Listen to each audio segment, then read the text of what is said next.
તો સૌરાષ્ટ્રના સૌથી મોટા ડિમોલેશન અંગે હાઈકોર્ટમાં અરજી કરવામાં આવી છે। વિવિધ 3 અરજી પર હાઈકોર્ટમાં સુનાવણી હાથ ધરાશે।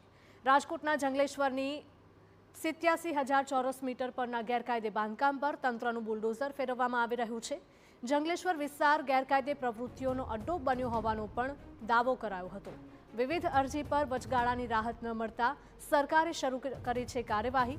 ગેરકાયદે દબાણો દૂર કરવાથી પૂર સહિતની સમસ્યામાંથી રાજકોટવાસીઓને મુક્તિ મળશે।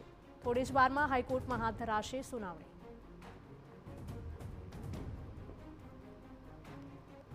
તો સૌરાષ્ટ્રના આ સૌથી મોટા ડિમોલેશન અંગે હાઈકોર્ટમાં અરજી કરવામાં આવી છે।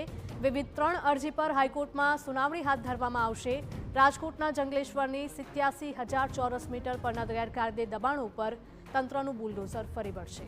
સંવાદદાતા રોનક જોડાયા છે। રોનક, જણાવશો કે આ જે જંગલેશ્વર વિસ્તારમાં ડિમોલેશન કરવામાં આવી રહ્યું છે અને તેને લઈને જ 3 અરજીઓ હાઈકોર્ટમાં કરવામાં આવી છે અને તેને લઈને આજે સુનાવણી હાથ ધરવામાં આવશે।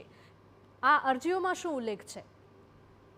રાજ્ય સરકાર દાવો કરી રહી છે કે સૌરાષ્ટ્રનું સૌથી મોટું ડિમોલિશન છે તે અત્યારે ચાલી રહ્યું છે। આજે વહેલી સવારથી જ રાજકોટના જંગલેશ્વર પર જે ગેરકાયદે દબાણ ઉભા કરવામાં આવ્યા હતા એવું માનવામાં આવે છે કે 1500થી વધુ ગેરકાયદેસર જે બાંધકામ છે તે અહીંયા કરવામાં આવ્યા હતા અને તેના જ ડિમોલિશનની જે પ્રક્રિયા ચાલી રહી છે તેને ગુજરાત હાઈકોર્ટમાં અગાઉ પણ પડકાર આપવામાં આવ્યો હતો અને જે ડિમોલિશન પ્રક્રિયા છેલ્લા 3-4 દિવસથી ચાલી રહી છે તેને લઈને જુદી જુદી 3 અરજીઓ છે તે કરવામાં આવી છે। તેને લઈને થોડીક જ વારમાં હવે ગુજરાત હાઈકોર્ટમાં સુનાવણી હાથ ધરાશે।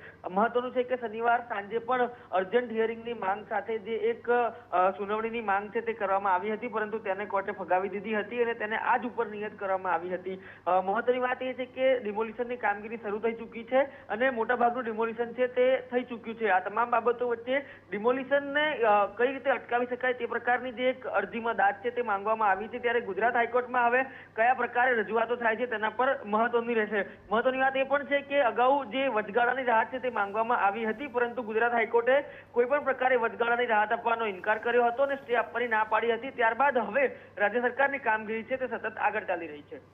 બિલકુલ રોનક, માહિતી બદલ આપનો આભાર।